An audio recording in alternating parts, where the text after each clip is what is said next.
Good morning. Good morning. Boy, are we excited to have you here. I don't know if I've ever been at a meeting with a more diverse group of people than what's here, and around a single, simple, direct cause of religious freedom, which we all stand for here and around the world. That's what it's about. And we are oversubscribed. If we could have a room twice the size, it would be full. 3 times the size, it would be full, because so many people are so passionate and in need of this topic. And you're going to hear from some people who have directly experienced the persecution themselves. Right over here, we've got a section of folks that are going to be speaking at different times throughout the conference that have been persecuted for their faith. And those firsthand stories, there's nothing more powerful than hearing what people have experienced themselves. You'll hear the first 2 of those this morning, but we have some of them here. If you're going to be a person that's speaking because you've been persecuted for your faith, would you please stand up so we could recognize you briefly and quickly? There's some.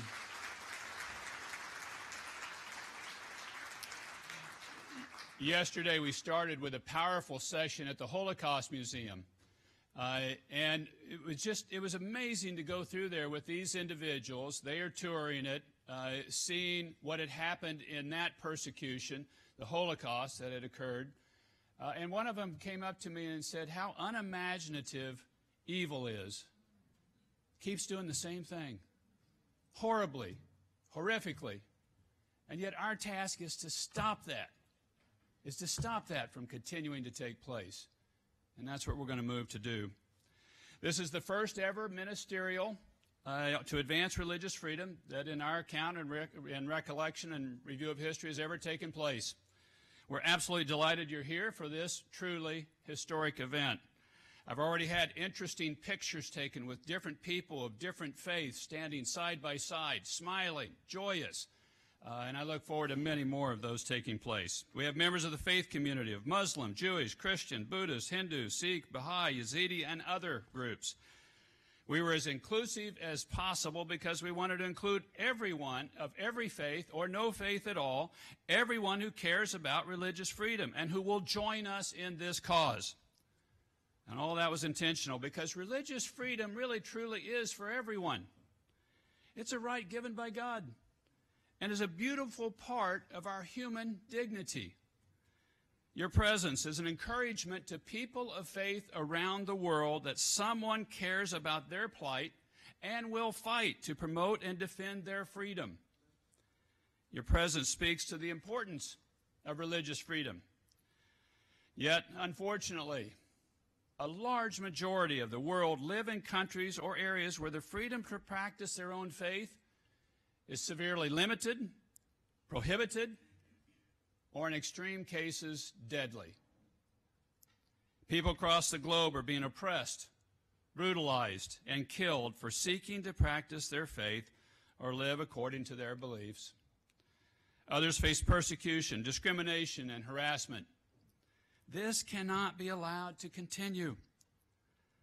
Last month, I went to Nigeria, where I saw up close the terrible destruction by terrorism of faith communities, scores of Christians and Muslims killed.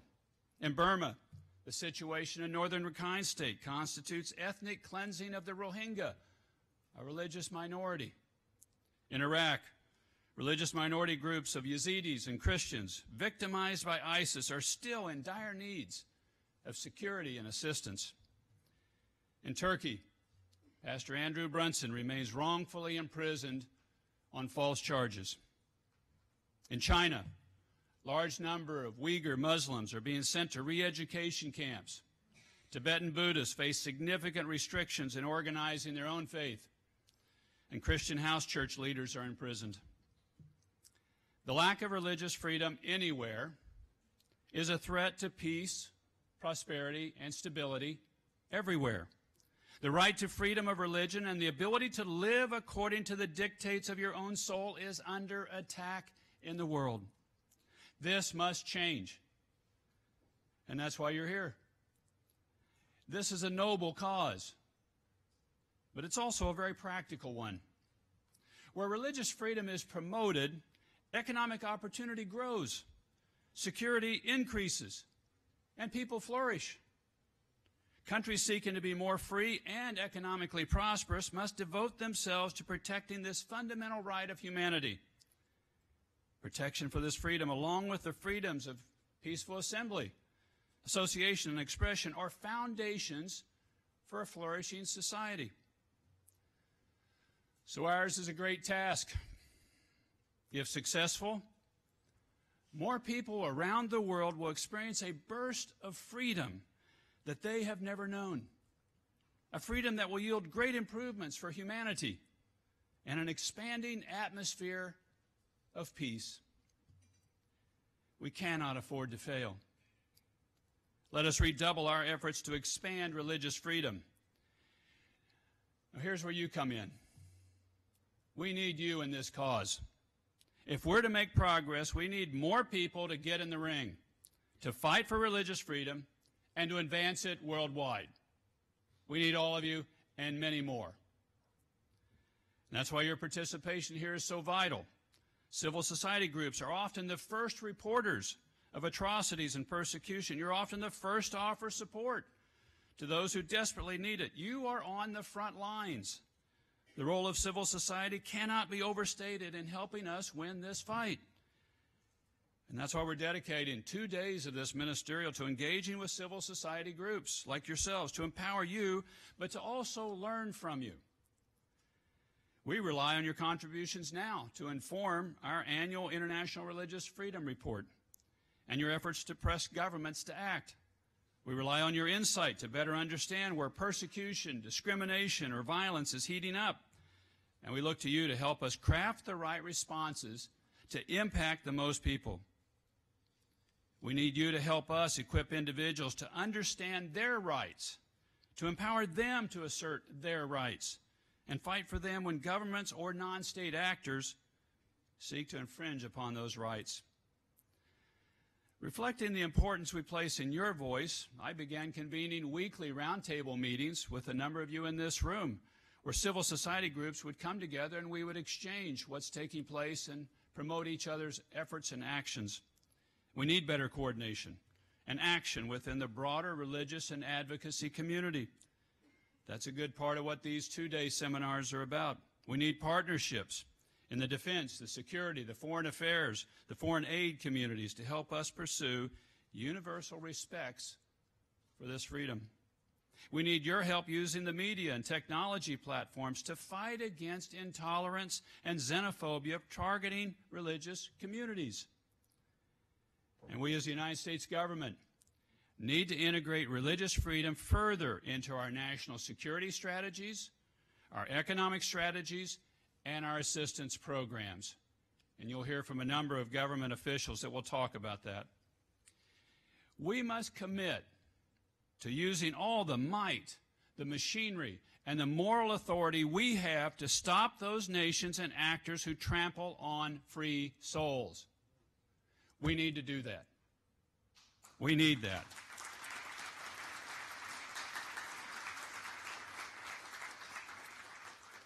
And furthermore, I think we have a solemn obligation to do so. Every organization, every group, and every individual has an important role to play in helping us win this fight.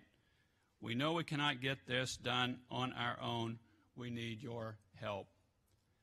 And also, I would just ask you to think for just a moment about those people in various countries around the world right now that are praying that we're successful. They've heard maybe something is taking place, that somebody's starting to look at this, that somebody's starting to be interested in their plight. They have no way out. They can't see a way out. But they know somebody's starting to talk about them and to get organized. And you give them hope. Hope that they'll have a better day, that it's coming. I have heard too many groups that I've worked with over the years that they started to change, and hope came once they started to hear somebody was talking about them and actually interested. And it started motivating them. They're doing that now as we meet here. And furthermore, we need your faith in action to move the world to not just tolerance of differences, although that's important. But unfortunately, that bar is just too low. We must move to a place where people genuinely care and love one another, no matter our differences. You must help us get there. Together, an alliance of government, civil society, and faith, we can and will advance religious freedom. With your engagement and leadership, we know the promotion of this universal human right will happen. Let's get it done. Now,